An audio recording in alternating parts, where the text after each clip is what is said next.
पहला फैज़ था जो बेफायज नहीं था, डबल फैज़ था। इस शख्स को मिलने के बाद ये महसूस होता था। अगर ये कहीं अरबी या अंग्रेज़ी या ये पढ़ाई वढ़ाई ना कर लेते तो चौधरी मोहम्मद फैज़ का या कोई टोका होंदा पट्ठियां दा या मझां गावां दा कोई बड़ा वड्डा चौधरी होंदा, चौधरी सुल्तान दा पुत्तर, तो बड़े वकार सन, बड़े रकबे दा मालक सी। अल्लाह ने बचा लिया। थोड़ा जिहा अंग्रेज़ी दा लिटरेचर पढ़ लिया उन्होंने, थोड़ी जी अरबी पढ़ ली, थोड़ी जी जिहड़ी किताबां कतूबां पढ़ के ते नाल एक होर फैज़ लिख लिया कि मैं चौधरी तो बंदियां च आ जावां। क्योंकि गुड़ती तो किसी चौधरी दी सी ना, तो चौधरी बनता बंदा दे के है, लैके नहीं बनता। तो जो फैज़ साहब ने दिता वो सारी दुनिया नूं पता, सारी दुनिया उन्होंने इंजॉय करती पई। ये शुएब साहब का जिहड़ा नाम लिया ना जी, मैं तो शुएब साहब कदे कहा ही नहीं सी। उन्हों का निकनेम सी पप्पी हाशमी, तो मैं सिर्फ उन्होंने मूँह करके तो कहना सा पप्पी, तो कहता बकवास ना कर, पूरा नाम लिया कर खोते। मेरे नालों 10 साल वड्डे सन शुएब साहब।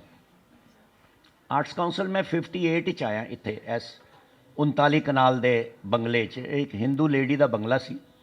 ये डाइनिंग रूम च असी काम करते सन, थिएटर करते सन। उस वेले शुएब साहब, डॉक्टर अनवर सजाद, सिकंदर शाहीन, कमाल अहमद रिजवी, खालिद सईद भट्ट, ख्वाजा शाहिद, असलम अजहर ते फरख निगार, ये 3-4 भैणां सन। वो मतलब इन्नियां फरख तो नहीं सन मगर निगार काफ़ी सन।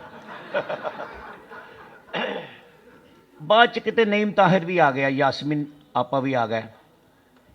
थिएटर इत्थे हुंदा सी। शुएब साहब उदों अदाकारी करते सन, बाद च गवर्नमेंट कॉलेज दाखिल हो गए। उत्थे पढ़िया पुढ़िया जिन्ना भी पढ़ना सी, मैनूं पता पढ़ना किस तरह होंदा है, मगर मैनूं अल्लाह ने बचाया इस सारे काम तो। अख्तर मेरा क्लास फैलो है, तो अपनी किताब च लिखता है कि क्लास फैलो तो ठीक है होएगा, मगर मैं क्लास च कभी वेख्या नहीं सी इन्हूं। कॉलेज च जरूर हुंदा सी। ते मेरा किताबां च बड़ा जिक्र है। मेरे उस्ताद सन डॉक्टर अजमल।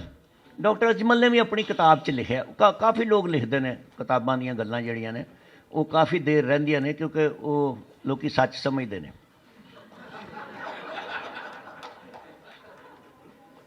शुएब साहब ने जिसले मास्टर कर लिया तो फिर डॉक्टरेट करन गए वलैत। तो इकनॉमिक्स पढ़ने अजीब जिहा सबजैक्ट है, सन ते अल्लाह ने बड़ा बचाया इन्हां सारियां गल्लां तो। उत्थे जाके ते म्यूजिकल कॉमेडी की एक डिग्री लै आए, कोई रॉयल ड्रामेटिक्स अकैडमी है कि पता नहीं केड़ी है, जिथों ज़िया ने भी नहीं लई, सलमान पीरजादे ने भी नहीं लई, तलत ने भी नहीं लई। ये सारे खुस्से दे के कलीन दे के डिग्रियां लै आए ने, प्रिलिमिनरी जिहड़े सर्टिफिकेट नहीं होंदे। मगर शुएब साहब क्वालीफाइड आदमी सन, वाह वाह वाह। और उन्होंने जिसले पहला प्रोग्राम इत्थे शुरू किया, पहले तो कंपेयरिंग करते सन, फिर जो उन्होंने पहला प्रोग्राम किया जिहदे च नीवी बीबी नवीद रहमान, अल्लाह इन्हों जिंदगी देवे, मेरी भैन है तो मेरे नाल छोटी मगर काम च मेरे नाल बहुत वड्डी है। इस मुल्क च अगर एक्ट्रेसिस गिनिया जान ना जी तो 3 बनदियां ने। एक शमीम आरा लोगों ने फिल्म च वेखी होनी है, मगर मैं अपने टेलीविजन ते थिएटर की गल करना, जैसा काम नवीद बीबी ने किया ना जी, उस तरह का काम या शमीम ने किया, या रूही बानो ने किया, या खालदा रियासत ने किया। मैचलैस, कोई सब्सटीट्यूट नहीं। और मैं दुआवां करता होंदा था, या अल्लाह है उस्तानी हो गई है, फायदा कि इन्हूं पढ़ाण पढ़ाउण दा। कई उस्तानियां मुंशी फाजल करके पढ़ाण लग पैंदियां ने, अल्लाह करे अदाकारी च रवे। क्योंकि मेरे वालद दा ते इन्हां दे वालद दा जसर रहमान जिहड़े सन, अल्लाह जनता जगह देवे, साडे चेयरमैन भी सन आर्ट्स काउंसल चो, मेरे वालद दे बड़े दोस्त सन। तो मैं सारे टब्बर नूं जानदा। शहजाद मेरा भी क्लास फेलो सी, इन्हां दा मियाँ जिहड़ा सी, अल्लाह ताला उस जनती नूं भी जगह दे। मैं काफ़ी ढेर सारा आवारा आदमी है, इस बारे हर घर च कोई ना कोई मेरा रिश्ता निकल आंदा है। हुण शाहीन दी भैन मैनूं मिली है, कम्मी दी कामरान लिशारी दी, तो मतलब सारियां भैणां ही ने मेरियां। तो ये 12वीं 13वीं तक नहीं पता होंदा कि किहनूं भैन कहना ते किहनूं नहीं कहना। ਉਹਦੇ ਬਾਅਦ ਜਿਸਲੇ ਮੈਂ 3rd ਈਅਰ 'ਚ ਹੋ ਗਿਆ ਨਾ ਜੀ, ਤੇ ਮੈਨੂੰ ਪਤਾ ਲੱਗ ਗਿਆ ਕਿ ਭੈਣ ਕਿਹਨੂੰ ਕਿਹਨੂੰ ਕਹਿਣਾ। ਤੇ ਫਿਰ ਮੈਂ ਕਨਫਰਮ ਕਹਿਣਾ, ਔਰ ਮੈਨੂੰ ਕੋਈ ਬੰਦਾ ਅਗਰ ਕਵੇ ਕਿ ਯਾਰ ਇਹ ਨਵੀਦ ਰਹਿਮਾਨ ਜਿਹੜੀ ਹੈ ਉਹਦੀ ਅੱਖ ਕਿਸ ਤਰ੍ਹਾਂ ਦੀ ਹੈ, ਤੇ ਮੈਂ ਬਿਆਨ ਨਹੀਂ ਕਰ ਸਕਦਾ, ਕਿਉਂਕਿ ਮੈਂ ਆਪਣੀ ਭੈਣ ਨੂੰ ਉਸ ਤਰ੍ਹਾਂ ਨਹੀਂ ਵੇਖਿਆ ਜਿਸ ਤਰ੍ਹਾਂ ਮੈਂ 1st ਈਅਰ 2nd ਈਅਰ 'ਚ ਵੇਖਦਾ ਸਾਂ ਲੋਕਾਂ ਦੀਆਂ ਭੈਣਾਂ। ਸ਼ੁਐਬ ਸਾਹਿਬ ਦੀ ਇੱਕ ਖੂਬੀ ਸੀ, ਹਾਏ ਹਾਏ ਹਾਏ, ਸੈਯਦ ਸਾਹਿਬ ਮੈਂ 50 ਸਾਲ ਥੀਏਟਰ ਕੀਤਾ, ਕਿਹੜਾ ਡਾਇਰੈਕਟਰ ਹੈ ਜਿਹਦੇ ਨਾਲ ਕੰਮ ਨਹੀਂ ਕੀਤਾ? ਹਰ ਡਾਇਰੈਕਟਰ ਨਾਲ ਕੀਤਾ ਹੈ, ਮਗਰ ਸ਼ੁਐਬ ਹਾਸ਼ਮੀ ਦੇ ਨਾਲ ਦਾ ਡਾਇਰੈਕਟਰ ਮੈਂ ਨਹੀਂ ਵੇਖਿਆ। ਬੇਸ਼ੱਕ ਅੱਜ ਸ਼ਾਮੀ ਸ਼ੋਅ ਓਪਨ ਹੋਣਾ ਹੈ ਤੇ 7:30 ਵਜੇ ਡਰਾਮਾ ਸ਼ੁਰੂ ਹੋਣਾ ਹੈ, ਤੇ ਹੁਣ ਉਹ ਕੁੜੀ ਕੀ ਕਹਿ ਰਹੀ ਹੈ, ਸ਼ੁਐਬ ਸਾਹਿਬ ਦਰਜੀ ਦੁਕਾਨ ਬੰਦ ਹੋ ਜਾਏਗੀ, ਮੇਰੀ ਸਾੜੀ ਉੱਥੇ ਹੈ, ਮੈਂ ਸਾੜੀ ਲੈ ਆਵਾਂ। ਹਾਂ ਜਾ ਲੈ ਆ ਜਾ ਕੇ। ਉਹ ਚਲੀ ਗਈ। ਉਹ ਮੈਂ ਕਿਹਾ ਸ਼ੁਐਬ ਸਾਹਿਬ ਇਹ ਸੀਨ ਕਿਸ ਤਰ੍ਹਾਂ ਕਰੇਗੀ ਆ ਕੇ? ਉਹ ਕਰ ਲੈਗੀ ਯਾਰ, ਹੋ ਜਾਏਗਾ। ਕਦੀ ਉਸ ਭਾਈ ਨੂੰ ਗੁੱਸਾ ਨਹੀਂ ਸੀ ਚੜ੍ਹਿਆ। ਜ਼ਿਆਦਾ ਇਨਫੈਕਸ਼ਨ ਸੀ ਸ਼ੁਐਬ ਨੂੰ ਫੈਜ਼ ਸਾਹਿਬ ਦੀ, ਉਹਨੂੰ ਇਨਫੈਕਸ਼ਨ ਸੀ ਬਾਬੇ ਦੀ। ਮੈਂ ਫੈਜ਼ ਸਾਹਿਬ ਨੂੰ ਬਾਬਾ ਕਹਿੰਦਾ ਸਾਂ, ਤੇ ਉਹ ਬਾਬੇ ਮੇਰੇ ਨੂੰ ਬੜਾ ਪਰਸੋਨੀਫਾਈ ਕਰਦਾ ਸੀ ਕਿਸੇ ਵੇਲੇ ਸ਼ੁਐਬ। ਨਾ ਗੁੱਸਾ ਚੜ੍ਹਨਾ, ਹੱਸੀ ਆਉਣਾ। ਮੇਰਾ ਵਾਟਰ ਪੋਲੋ ਦਾ ਕਪਤਾਨ ਵੀ ਸੀ ਪੰਜਾਬ ਦਾ, ਮੈਂ ਪੰਜਾਬ ਦਾ ਗੋਲਕੀਪਰ ਸਾਂ, ਤੇ ਮੈਂ ਸਿਗਾਰ ਦੇ ਉੱਤੇ ਪਲਾਸਟਿਕ ਲਪੇਟਿਆ ਹੁੰਦਾ ਸੀ, ਤੇ ਨਾਲ ਇੱਕ ਪੱਫ ਲੈ ਕੇ ਰੱਖ ਦੇਣਾ, ਨਾਲ ਗੇਂਦ ਵੀ ਰੋਕ ਲੈਣਾ। ਤੇ ਸ਼ੁਐਬ ਸਾਹਿਬ ਮੇਰੇ ਸਿਰਫ ਕੰਨ ਖਿੱਚਦੇ ਆ, ਖੋਤੇ ਤੇਰੇ ਫਿਫਰੇ ਡਿੱਗ ਪੈਣਗੇ, ਐਸੇ ਪੂਲ ਵਿੱਚ ਡਿੱਗ ਪੈਣਗੇ, ਨਾ ਪੀਆ ਕਰ ਇਹਨੇ ਸਿਗਰਟ। ਤਾਂ ਮੇਰਾ ਬੜਾ ਅੱਛਾ ਵਕਤ ਗੁਜ਼ਰਿਆ ਉਹਨਾਂ ਨਾਲ, ਕਮਾਲ ਦਾ ਭਾਈ ਸੀ।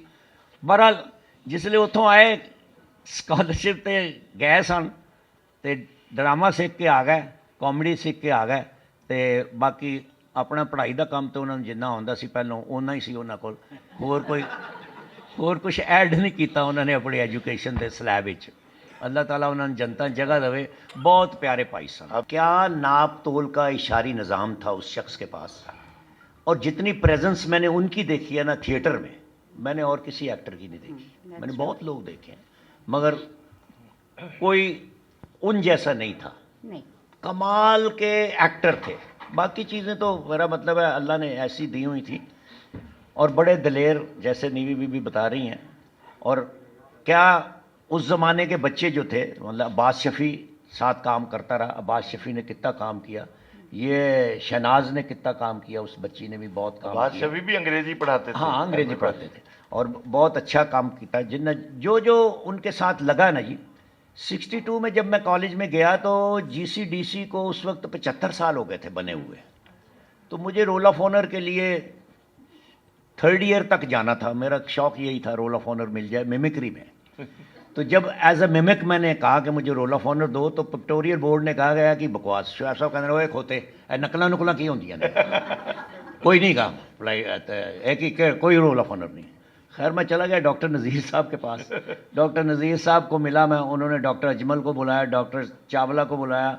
ये सारे बाबे बैठ गए जिनकी पीली मूछें होती हैं और छोटे छोटे सिगार पीते हैं, सब बैठे हुए।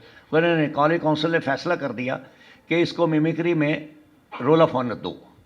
तो मैं कहा पप्पी हाशमी, हूँ हाशमी नहीं, हूँ सिर्फ पप्पी होनी चाहिए। तो बहुत भले आदमी थे।